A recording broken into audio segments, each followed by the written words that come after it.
Nossa, mais difícil do que eu pensei. Oi gente, pra quem não me conhece, meu nome é Elismara Moreira e esse é um vídeo um pouco diferente do que vocês estão acostumados a ver aqui no canal. Eu achei que tava na hora de falar com vocês e abrir um pouco meu coração pra contar um pouco sobre a minha experiência com a depressão e o suicídio.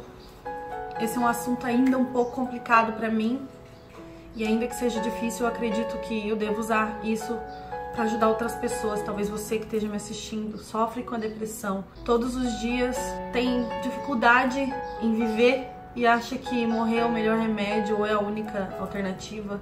Esse vídeo é para você. Você conhece alguém que tá passando por um momento difícil, que tá passando pela depressão ou que pensa em desistir, encaminha esse vídeo para ela, que eu tenho certeza que de alguma forma ele vai ajudar. Bom, a gente tá no mês do Setembro Amarelo, que é o mês de conscientização em relação ao suicídio. O Brasil hoje é o 8º país no mundo que as pessoas mais cometem suicídios. A cada 40 segundos alguém se mata no mundo. São mais de 800 mil pessoas por ano, gente, quase 1 milhão de pessoas por ano. Aqui no Brasil a gente tem mais ou menos 200 milhões de habitantes. Desses 200 milhões, 17 milhões de pessoas são diagnosticadas com algum tipo de distúrbio ou transtorno. É quase 10% da população, é muita gente. 90% dos casos de suicídio são por conta de depressão. Hoje, o suicídio mata mais do que a AIDS. Tá na hora da gente prestar atenção nisso.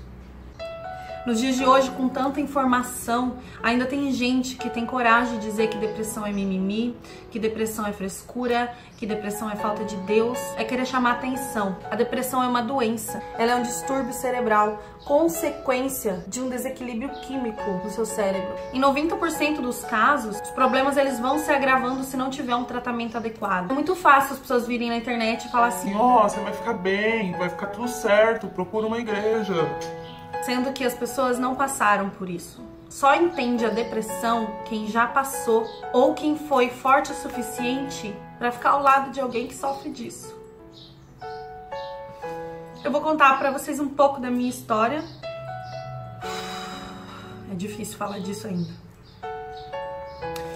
Eu sou diagnosticada com um quadro de depressão crônica. A minha depressão, ela não é uma coisa que hoje me domina, graças a Deus, hoje bem controlada, só que ela tem os seus picos, né? Então é uma coisa que não some completamente, assim, pelo menos a minha ainda não sumiu completamente. Eu já convivo com isso há mais ou menos uns 16 anos. Quando eu era pequena, meus pais não entendiam muito isso e eles achavam muito que era frescura, né? Como a maioria das pessoas. Eu sofri muito bullying na escola. Eu era criança feia, eu era muito cafona, as pessoas zoavam meu cabelo, o meu nome, e eu fui muito zoada na escola. Então, pra mim, a escola foi uma coisa muito complicada de se passar. O pior era em casa, porque eu sempre tive uma relação muito conturbada com a minha mãe. E antes de mais nada, eu quero pedir pra vocês de coração, assim, que independente do que eu for dizer aqui, eu peço que vocês não julguem a minha mãe, porque hoje eu entendo ela. Eu fui a primeira filha, ela não sabia bem como me criar. E ela teve uma infância muito difícil, porque essa dor foi minha, esse sofrimento foi meu e eu perdoei. Então, eu estudava muito, porque eu queria ser inteligente. Na minha cabeça, se eu fosse inteligente, as pessoas iam parar de fazer bullying comigo, iam parar de me incomodar na escola, sabe? E eu ia trazer orgulho pra dentro de casa. Então, na minha cabeça, era isso que eu tinha que fazer para as coisas melhorarem. Só que não adiantava muito, porque a minha mãe chegava na escola pra pegar meu boletim e as pessoas falavam: meu Deus, essa menina é muito inteligente, mas ela conversa demais na aula, porque ela aprende rápido e daí ela começa a conversar. Aí, ao invés da minha mãe me parabenizar pelas minhas notas, chegava em casa e ela me batia, porque eu era uma menina que na cabeça dela tava fazendo ela passar vergonha na escola, ou porque eu tava dando problema. E aí sempre era essa comparação entre eu e a minha irmã, que eu tinha que ser como ela. Eu odiava limpar a casa quando eu era pequena, então eu apanhava muito pra limpar a casa. Minha irmã já era muito mais dona de casa, então ela queria que eu fosse esse tipo de criança, mas a minha personalidade é totalmente diferente e ela não conseguia entender isso. Então isso ia me frustrando, começou a me frustrar aí. As coisas só se agravavam dia após dia. A minha mãe muitas vezes falava assim que eu não ia ser ninguém, porque eu dava muito problema. E as palavras que ela me dizia me magoavam muito. Eu sei que ela falava da boca pra fora, mas doía. Falava muito que eu devia ter nascido morta, que ela devia ter me abortado, que eu devia morrer, que eu devia sumir. E o meu maior problema começou a ser instalado aí, que foi a rejeição. Eu me sentia muito rejeitada pela pessoa que mais eu queria ser amada, sabe? Era muito difícil. E aí eu fui crescendo, os problemas foram piorando, foi se intensificando, até que um dia eu comecei a me cortar. Eu me machucava porque, de alguma forma, eu queria que a dor fosse física, porque a dor aqui dentro era muito pior do que a dor física, mas não passava. Até que chegou uma época que eu lembro que eu não tinha vontade de acordar mais. Era muito difícil passar o dia. Levantar uma luta. Quando eu acordava, eu pensava, ai meu Deus, mais um dia. Tinha que passar a luta na escola, chegava em casa, era uma luta em casa, eu apanhava muito. Então, pra mim, viver era um fardo. Começou a ser um fardo. Com o tempo, eu comecei a ter pensamentos suicidas. Cada briga que eu tinha na minha casa, eu voltava pro meu quarto e pensava assim, e se eu me matasse hoje? Não ia fazer diferença. Coisas começaram a se tornar, tipo, dramáticas demais, né? Quando eu não limpava a louça direito, eu apanhava e eu chorava e eu queria morrer. Porque eu me sentia uma inútil. Porque a minha mãe dizia que eu era inútil. Quando alguém brigava comigo na escola e a professora chamava a minha mãe, eu queria morrer porque eu achava que eu dava problema pra minha família. E aí a minha mãe começou a achar que eu era uma adolescente rebelde. Mas não era uma adolescente rebelde, porque eu queria ser rebelde. Só que doía muito. E quando eu sentia raiva, eu chorava. Tem muita gente que chora quando tem raiva, né? Eu sou uma pessoa que quando tô com raiva, eu choro. Porque eu acho que a raiva é um sentimento tão ruim que ele não cabe dentro de uma pessoa boa. E aí você chora. Tudo começou a ser um motivo pra eu morrer. E aí eu comecei a pensar como eu devia me matar. O medo de não morrer era pior do que o medo de morrer. Olha que louco. Eu tinha vontade de matar, mas eu tinha medo de me jogar na frente de um caminhão e ficar aleijada ao invés de morrer. O medo de ficar viva era muito grande. E chegou o dia que eu perdi o medo. Eu lembro que eu tinha 14 para 15 anos e eu tava na escola e eu matei aula. Tava mal, queria ficar chorando na quadra. E as professoras viram e ligaram pra minha mãe no trabalho dela. E quando ela chegou lá, ela me bateu na frente de todo mundo. Então, na minha cabeça, ali foi a minha morte social. Eu falei, eu nunca mais posso voltar pra essa escola, as pessoas vão me zoar pro resto da vida. Elas já zoam eu, já zoam meu cabelo, já zoam meu nome. E ela foi falando muita coisa pesada pra mim no caminho até em casa. E quando eu cheguei em casa, eu lembro que ela me largou. Ela falou, quando eu voltar, eu vou te dar uma surra que você nunca vai esquecer, pra você não me fazer mais passar vergonha.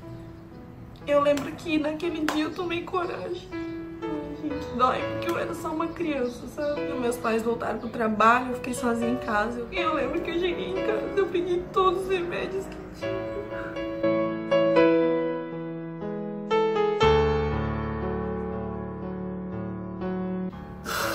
Eu choro, gente, porque se passaram mais de 12 anos. E dói até hoje, porque eu sinto tudo que eu senti naquele dia. Eu sei que você que tá me assistindo às vezes pensa em suicídio, isso é uma coisa que eu quero te dizer. Não passa. Não passa. Não faça isso, porque daqui uns anos é muito mais difícil se perdoar. Eu não consigo ainda me perdoar pelo que eu fiz.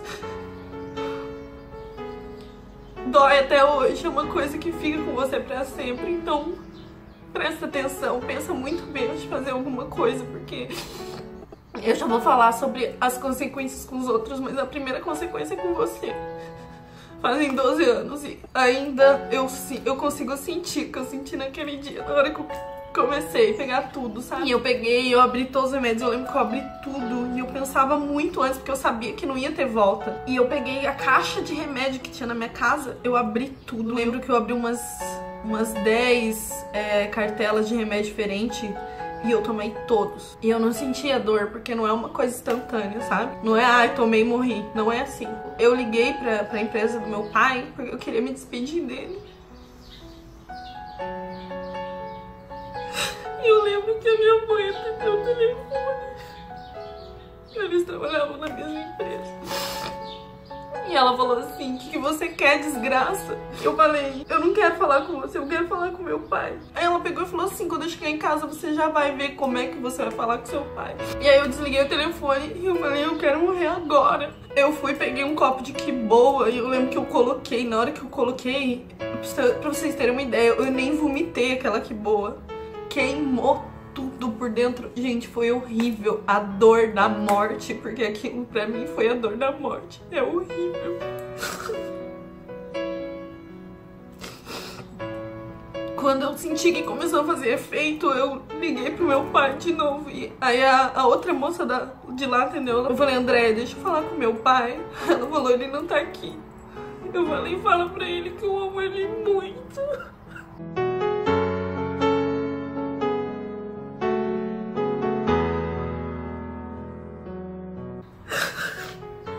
Eu amo ele muito.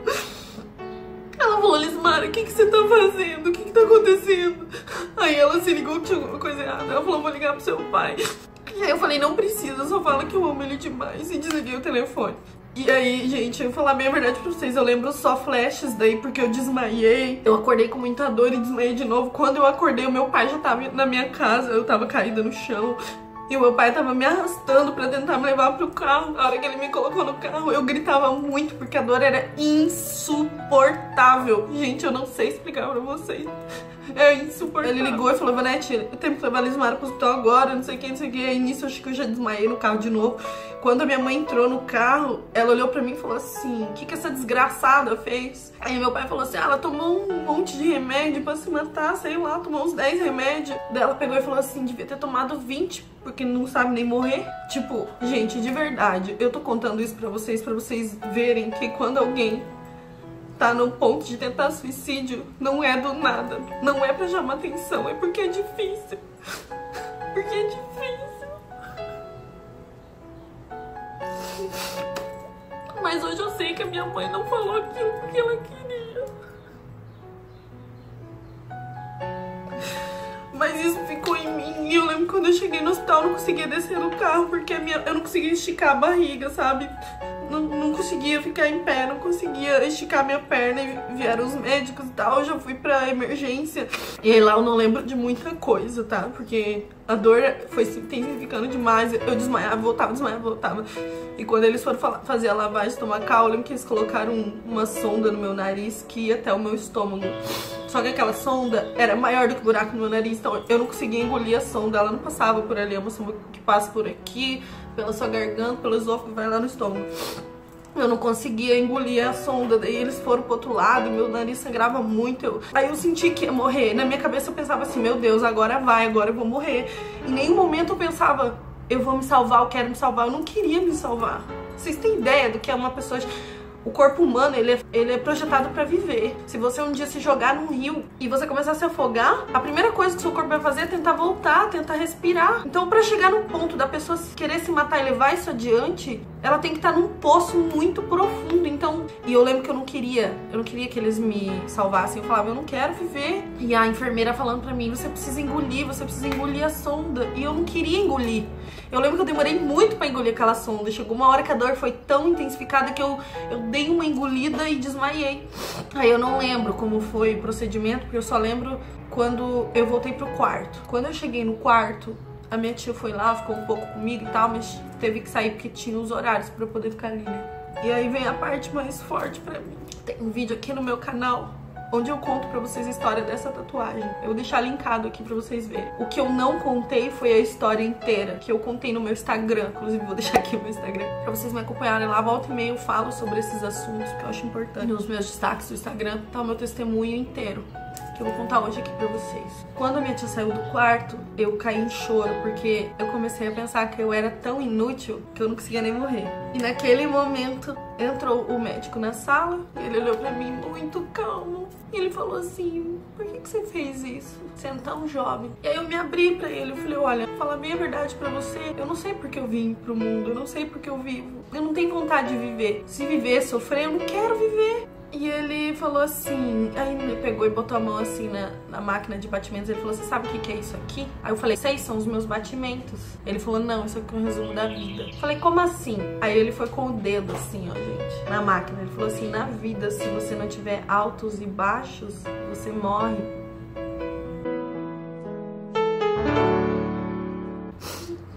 E ele falou assim, você não tá sozinho. Um dia você vai entender por que você tá passando por tudo isso. Você só não pode desistir, ele falou. E aí eu senti uma calmaria muito grande e ele saiu do quarto. Eu comecei a chorar muito e uma enfermeira entrou no meu quarto pra fazer o meu curativo. E quando ela entrou, eu lembro que eu falei assim, enfermeira, como é o nome do médico que acabou de sair daqui? Ah, ela falou, que médico?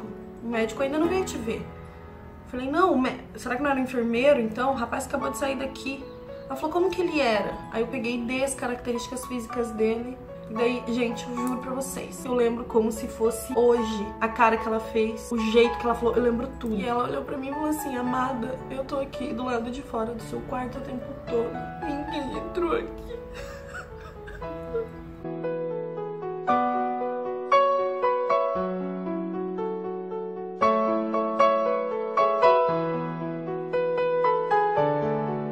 Quando ela falou isso, eu me calei, eu não entendi e eu nunca contei isso pra ninguém. Naquele dia eu cheguei na minha casa e os meus pais não falaram do assunto. A única coisa que meu pai falou, ele olhou pra mim e falou, Lismara, quer dizer que você não queria estar aqui com a gente hoje? Eu falei, não. Ele falou, por quê? Você tem tudo. Esse é um grande erro das pessoas achar que só sofre de depressão quem não tem família, quem passou por um luto. Depressão não escolhe ninguém. E nunca mais, gente, até o dia de hoje, nunca mais os meus pais tocaram nesse assunto na minha casa. Eles nunca falaram comigo, porque eu sei que eles talvez não tenham preparo pra isso, mas nunca minha mãe chegou e falou assim, filha, você tá bem? Você quer conversar? Eu encontrava esse apoio nos meus amigos, de verdade. Eu sei que hoje você não vê uma saída. Eu sei que hoje você não vê um motivo pra continuar. Eu sei que você hoje acha que a sua dor é tão grande que ninguém vai entender ela ou que você nunca vai conseguir deixar a dor embora. Eu sei que é difícil pra você ouvir isso. Mas vai passar. Eu entendo você. Eu passei por isso, eu sinto isso todos os dias. Olhe nos meus olhos agora, entendo o que eu vou te dizer. Você importa, a sua vida importa, você tem valor pra mim, você tem valor pra Deus. Você acha que é mais fácil acabar com a sua vida do que com a sua dor? Eu gostaria que você agora se colocasse no lugar que eu vou te pôr. Imagine que você tentou o suicídio, que deu certo, que você morreu. Você não tá mais aqui. Você acha que as pessoas vão sofrer um pouco, mas depois vai passar, né? Então eu quero que você agora traga na sua frente a pessoa que você mais ama na sua vida. Seja sua mãe, seja seu pai, um marido, uma esposa, um filho, um irmão ou um melhor amigo. Alguém que você ama muito e que você sabe que te ama também. Colocou essa pessoa na sua frente? Agora imagine que você morreu e olha pra ela. Eu já perdi uma pessoa pro suicídio. E não é você que morre. Não é a sua dor que morre, não é o seu problema que morre. As pessoas ao seu redor morrem também. A vida toda, não é um ano, não é 5 meses, não é, sei lá, 5 anos. A vida toda, essas pessoas vão se culpar, mesmo sabendo que elas não tiveram culpa. As pessoas vão pensar, o que faltou eu fazer? Será que faltou eu prestar atenção no meu filho? Será que faltou eu prestar atenção no meu amigo? Será que ele tava me pedindo ajuda e eu não percebi? Será que eu podia ter evitado? Será que eu podia ter feito alguma coisa? E ele nunca vai te ver com os olhos de um suicida, ele vai continuar te vendo com os olhos de filho. Aquele seu amigo que te perder vai continuar pensando nos momentos bons, nas conversas, nas risadas. A sua namorada vai lembrar da música de você. O seu marido vai pensar naquele jantar que ele queria ter te levado e não te levou. Tudo isso, gente, mata as pessoas ao seu redor, não mata só você. Não tenha vergonha de dizer que você precisa de ajuda. Você precisa falar com alguém. Não se isole. Não ache que o mundo tá contra você. Procure ajuda. Se você precisar se medicar, se medique. Se você achar que você vai encontrar um caminho em Deus, procure a Deus. Eu encontrei em Jesus. Eu tô usando essa camisa amarela hoje da Jornada Jovem, que foi um movimento que eu comecei a participar que mudou a minha vida. Eu sei que muita gente me julga pelo meu jeito de falar, por eu ser meio bagaceira, por às vezes eu falar palavrão ou por eu postar alguma foto um pouco mais ousada. E as pessoas acham que eu não tenho direito de falar de Deus. Mas eu não tô nem aí. E eu tô aqui pra falar pra você que Deus não desistiu de você, Ele não esqueceu de você. Ele não esqueceu de mim no momento que eu esqueci dele.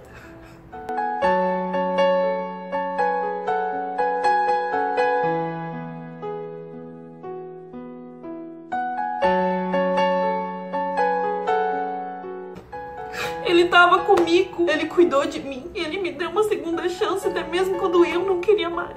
E eu duvido que esse Deus que não esqueceu de mim, eu duvido que ele esqueça de você. Como diz a música, não importa quem você é, não importa o que você fez, Jesus conhece o seu interior, ele sabe da tua dor, fala com ele. Você acha que Deus não te escuta? Porque as coisas estão difíceis, eu quero que você preste muita atenção no que eu vou falar agora. É justamente pelo buraco da ferida que a luz entra em você. Eu precisei passar por tudo isso na minha vida pra hoje entender, perdoar a minha mãe, porque eu entendi que ela também estava ferida e que ela não conseguia ver a minha. Mas Deus viu e Ele colocou pessoas na minha vida que viam também.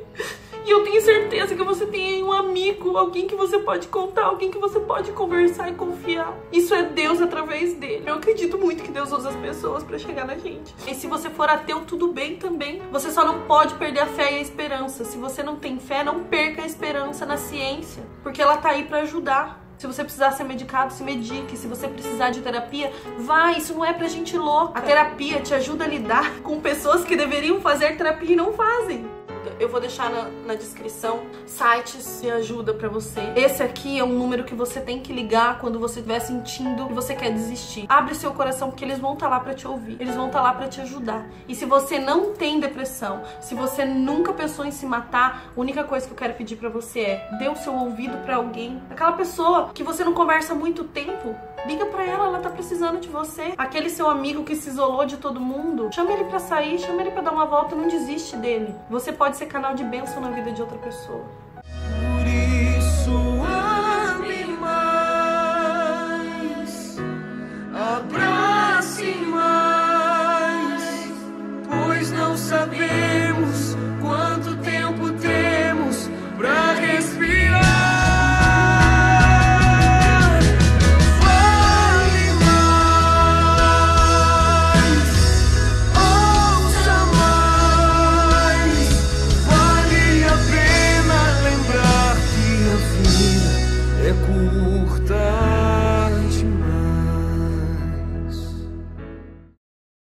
Desculpa se o vídeo ficou muito longo, eu acho que ele ficou extremamente longo. Mas essa é a minha história, esse é o meu testemunho. E se vocês tiverem alguma dúvida, deixe nos comentários que eu quero gravar um outro vídeo falando disso com mais calma, tá bom? Tirando as dúvidas de vocês. E não se esqueçam, por favor, depressão não é brincadeira. Depressão é doença e ela precisa de tratamento. E você que se sente sozinho, você não tá sozinho. Eu tô com você, Jesus tá com você. Mesmo que você não veja, Ele tá do seu lado, tá bom? E é isso. Um grande beijo pra vocês. Fiquem com Deus e até a próxima.